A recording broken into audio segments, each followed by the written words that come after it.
الٹا لیٹ کر سونا کیسا ہے؟ کیا الٹا لیٹنا گناہ ہے؟ اگر کسی شخص کو الٹا لیٹ کر ہی نیند آتی ہو تو کیا گنجائش ہوگی؟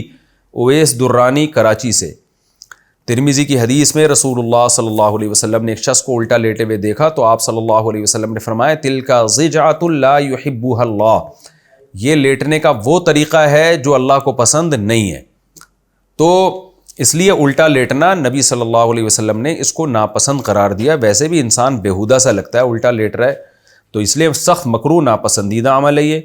باقی یہ کہ کسی کو نیند ہی نہیں آتی ہو، مجبور ہو، تو گنجائش ہے، ظاہر ہے کوئی وہ نہیں سوئے گا تو اور زیادہ دماغ خراب ہو جائے گا اس کا، لیکن اس شخص کو چاہیے کہ آہستہ آہستہ اپنی عادت کو چینج کرے۔ پہلی بیوی سے چھپ کر دوسری شادی کرنا۔ اوہو، میں دوسری شادی کے لیے دوسرے ملک جانا چاہتا ہوں، کیا اپنی وائف کو یہ کہہ کر جا سکتا ہوں کہ عمرے پر جا رہا ہوں؟ واڑے واہ۔ رضوان صاحب دبئی سے۔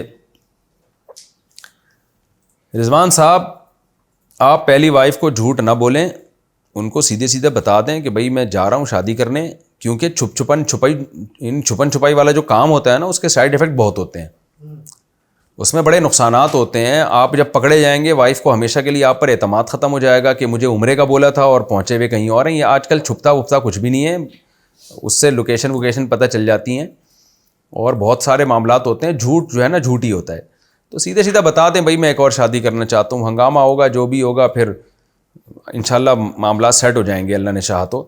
لیکن بہرحال جھوٹ بولنا جائز نہیں۔ آپ یہ کہہ دیں اپنی وائف کو کہ میں عمرے پہ جا رہا ہوں، تو عمرے پہ چلے جائیں نا، وہاں سے ٹن مار کے ادھر کو نکل لیں، آپ اس طرح کر لیں۔ آپ رہا مسئلہ چھپ کے شادی کرنے کا، تو اچھا کام تو نہیں ہے، لیکن بات یہ ہے نا کہ جو لوگ دوسری شادی چھپ کے کر رہے ہوتے ہیں نا، جب میں ان سے پوچھتا ہوں کہ بھائی چھپ کے کیوں کر رہے ہو، کوئی غلط کام کر رہے ہو، تو جواب میں کہتے ہیں ہم غلط تو نہیں کر رہے، لیکن معاشرہ اس کو غلط سمجھ رہا ہے۔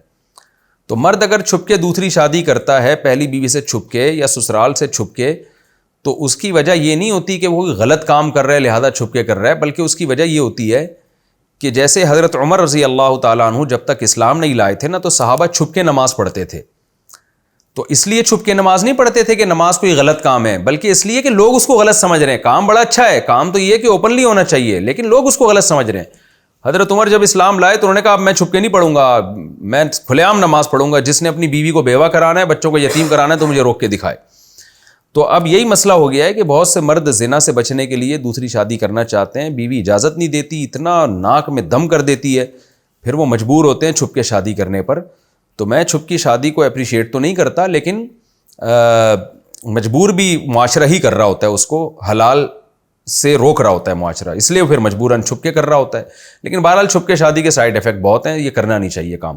دوسرا مسئلہ یہ ہے کہ آپ دوسرے ملک جا کے جب شادی کریں گے تو شادی بیوی سے چھپا کے کریں یا بیوی کو بتا کے کریں، لیکن حقوق تو دونوں کو برابر دینے پڑیں گے نا۔ وہ کیسے دیں گے آپ؟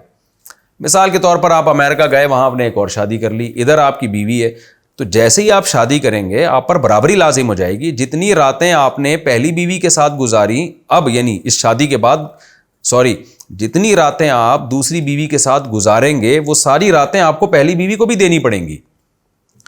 تو اب کیا ہوتا ہے کہ لوگ جو باہر جاب کر رہے ہوتے ہیں نا، 8 مہینے باہر رہے، 8 مہینے تو دوسری بیوی کے ساتھ رہے اور 4 مہینے پہلی بیوی کے ساتھ رہے ہیں، تو یہ عدل تو نہ ہوا نا۔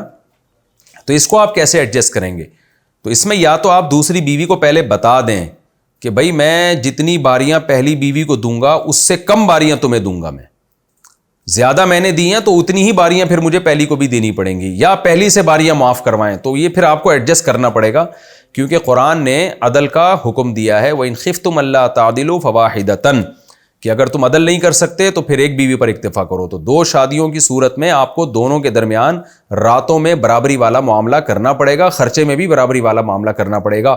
یا تو آپ کسی بیوی سے وہ برابری معاف کروائیں، وہ اپنے حق سے دستبردار ہو، نہیں دستبردار ہوتی تو پھر آپ کو وہ ٹائم دینا پڑے گا۔